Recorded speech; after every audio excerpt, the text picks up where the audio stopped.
इसके लिए जिम्मेदार इंसान खुद भी नहीं है, जीव खुद भी नहीं है, ना मैं हूं ना जीव जिम्मेदार है, तो फिर जिम्मेदार कौन है?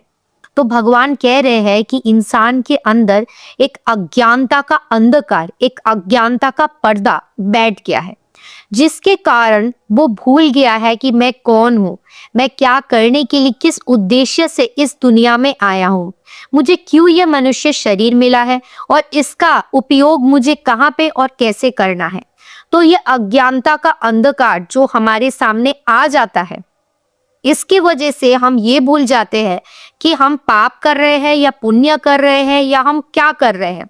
इसी कारण हम भूल से, अज्ञानता के कारण पाप कर बैठते हैं। तो इसलिए भगवान कह रहे हैं अब इससे निस्तार कैसे पाए?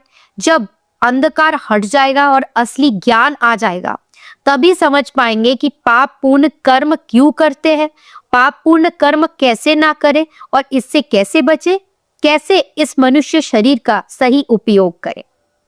तो इसके पहले भगवान कह रहे हैं कि जैसे जब अंधेरा होता है, अंधेरे में पूरा दुनिया अंधेरा सा दिखता है, डार्क होता है सब जगह, जैसे रात में होती है, लेकिन जैसे ही सुबह होती है, जैसे ही सूरज निकलता है, तो वो अंधकार हट जाता है, पूरी दुनिया में रोशनी आ जाती है। ठीक उसी तरीके से जब हमारे अंदर अंधकार हट जाएगा ना हमारे सामने से, तो हमारी जिंदगी में रोशनी आ जाएगी। किसकी रोशनी? ज्ञान की रोशनी, असली परम ज्ञान की रोशनी। इस श्लोक में, श्लोक नंबर 17 में भगवान कह रहे हैं अब ये ज्ञान कैसे आएगा? जब हम भगवान के ऊपर पूर्ण तरीके से अपने मन से, अपने शरीर से, अपने वचन से, अपने आश्रय से, सब तरीके से भगवान के ऊपर शरण लेंगे, भगवान के ऊपर भरोसा रखेंगे, तो ये जो अज्ञानता का अंधकार है ये ऑटोमेटिकली हट जाएगा। हम ये समझ पाएंगे कि हम ये शरीर नहीं है, हम आत्मा है। आत्मा का काम होता है परमात्मा का सेवा करना।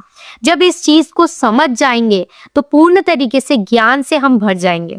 जैसे हमारे शरीर में मैल होता है तो साबुन से हम मैल को साफ करते हैं, ठीक उसी तरीके से हमारे मन में, हमारे अंदर मैल बैठ गया है। कैसा मैल? मटीरियल मैल।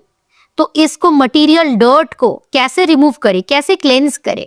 जब हमारे अंदर ज्ञान आएगा, जब हम ये समझेंगे कि हम शरीर नहीं है, हम आत्मा है और हमारा काम है भगवान का सेवा करना, उनके पास वापस जाना, उनका शरण लेना, तभी हम अपनी लाइफ के रियल पर्पस को समझ के असली रास्ते में, भगवान की तरफ जाने की रास्ते में चल पाएंगे।